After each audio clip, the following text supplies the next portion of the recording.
పెట్టి ఆకాశం ఆడే ఉంటాము, వాళ్ళ సొత్తుకు మేము పోము అట్లా అని చెప్పి నన్ను పాయాదు పడి వాళ్ళు పాస్బుక్ చేసుకుంటారు సార్. వాళ్ళు వచ్చి ఆ ఎంఆర్ఓ లేడు, కొత్త ఎంఆర్ఓ అని దీనికి వేసినారు ఎలక్షన్ కోడికి, ఆయనకు తెలియదు. అంతా తెలిసింది, అదే నాకు తప్పమ్మా, నేను రాసిచ్చిన తప్పు.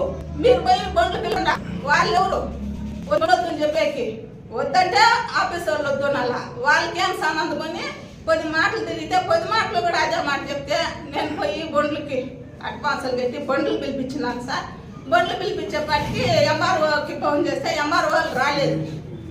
వీళ్ళు వచ్చి ఎంఆర్ఓకి ఏం సంబంధము, మా సొత్తు ఎంఆర్ఓ తరలే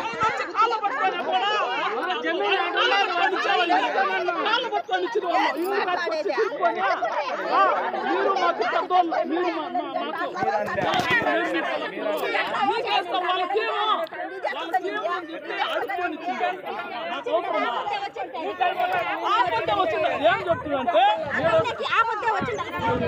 ఏం చేసుకున్నారు ముందు వీళ్ళకి ఎవరికి చూపించారు ఈ కై అంత ఉండదో వాళ్ళ భూములు ఏడాడు అదే సరిభాగం పెట్టుకున్నారు.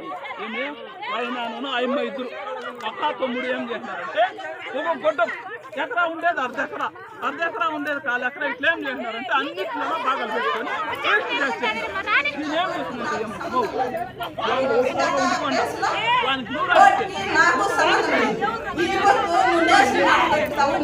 నేనేం చేస్తావు ఇదంతా జరుగుతా ఉండేది నీతోనే అంటే ఇప్పుడు నేనే సార్ అడ్డము.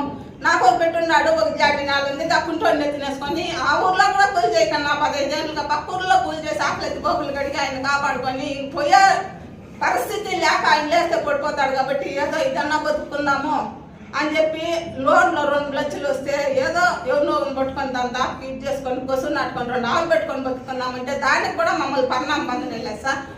మీతో ఏమైతుందో చేసుకోబట్టి సరే ఆ బొండ్లు పంపించేస్తున్నారు కదా, వాళ్ళని అలా దున్నకూడదు, నానే అలా దున్నకూడదు. మీకంటే ఉంది, మీరు వారానికి ఇస్తారు, నాకు ఆ జాండే ఉంది, జొన్నలో కూడా వెళ్ళిపోయి ఆవులు తోలుకుంటాను. ఎవరు నువ్వు దున్నకూడదు నేను దున్నకూడదు. 4 దినాలు వెళ్ళేసినాను సార్. 4 దినాలు వెళ్ళేస్తే 5వ దినం వచ్చి తిరులోకి రెడ్డి తెల్లారేపాటి బండి ఎత్తుకొని వచ్చినాడు. వద్దప్ప న్యాయంగా చెప్తా ఉన్నాను, నువ్వు దున్నకూడదు, ఇది దున్నకూడదు, ఆ చేను నేను దున్నను, న్యాయం పరిష్కారం నా తల్లికి నాడు చేసిన నువ్వు దున్నుకుందు నేను దున్నుకుంటాను అట్లంటే నీకే మాట్లాడానికి భయపడాల్సిన కర్మ మాకేం వచ్చిండేది. ఇప్పుడు గోరుబండి నిలేస్తున్నారు అంటే అంతే, మా సొత్తు నా నేల మాకు రాలేదు సార్. మా నేల అనేది మాది సెటిల్మెంట్ భూమి, మా పెద్దోళ్ళ భూమి, మా నేల అనే ఇది మాకు రాలేదు సార్. ఆయన ఖచ్చితంగా మా నేల మేము ఇష్టము. నువ్వు కోర్టుకు పోయినా సరే నీతో నేను కోర్టుకి వేసినదంటే ఆ కోర్టు విషయం అంటే నాకు తెలుస్తాయి. ఆ పాపన వాళ్ళు వచ్చి వాళ్ళు డబ్బులు కట్టుకుని మేము మా పేపర్లు మాకు ఇందా అట్లంటే ఇస్తామమ్మా, ఈ పొద్దు ఇస్తాము, రేపు ఇస్తాము, మన్నాడు ఇస్తాము అనేసి వాళ్ళు లాస్ట్లో పెట్టే మూమెంట్లో నీతో ఏమన్నా అయితే చేసుకోబో, మా పాస్బుక్లు మాకు అయిపోయినాయి, నీకు ఏడు న్యాయం ఉంటాడు తెలుసుకోబో, మేము ఏటికి పోయినా సిద్ధమే నా పాపను దబాయించున్నారని సార్. అదంతా కూడా నాకు తెలుసు సార్. ఆ మాట తెలిసినాక ఇంటికి వచ్చి ఆ పాప ఏడ్చుకొని వెళ్ళిపోయింది. మళ్ళీ మా పాప వచ్చి చెప్పింది ఇట్లానే ఆ పాప ఏడ్చుకొని పోయా, ఆ పొద్దుకి నీకు పట్టించుకోలేదు, ఇప్పుడు వచ్చి వాళ్ళు ఇట్లా అన్నాక ఇప్పుడు ఏడ్చుకొని పోయింది అంటే మళ్ళీ నేను ఆ పాపని నేనే మాట్లాడించి పిలిపించి ఏమ్మా ఇది నాకు న్యాయం కాదు, నేనుండా కదా ఊర్లో, ఆయన నేల పడిపోతే కూడా నేనుండా వాళ్ళ కాళ్ళలో పడుపులో పట్టుకొని ఏదో మీరు ఇచ్చిన డబ్బులో తీసిన డబ్బులో మాట్లాడి మన భూమి మనం తీసుకున్నాం, నువ్వేళ మా కోర్టుకు పోయింది నేను అడిగినాను సార్.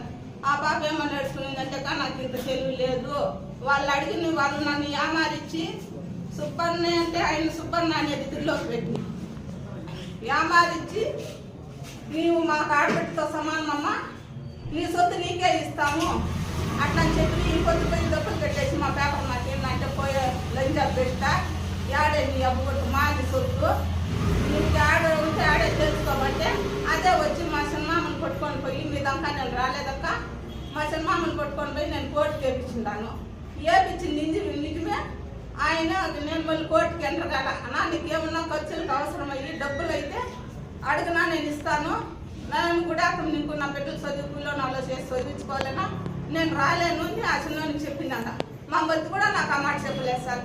ఇప్పుడు వాళ్ళు వచ్చి నన్ను నిందిస్తున్నారు, నీతోనే వాళ్ళకంత ధైర్యం లేదు, నీతోనే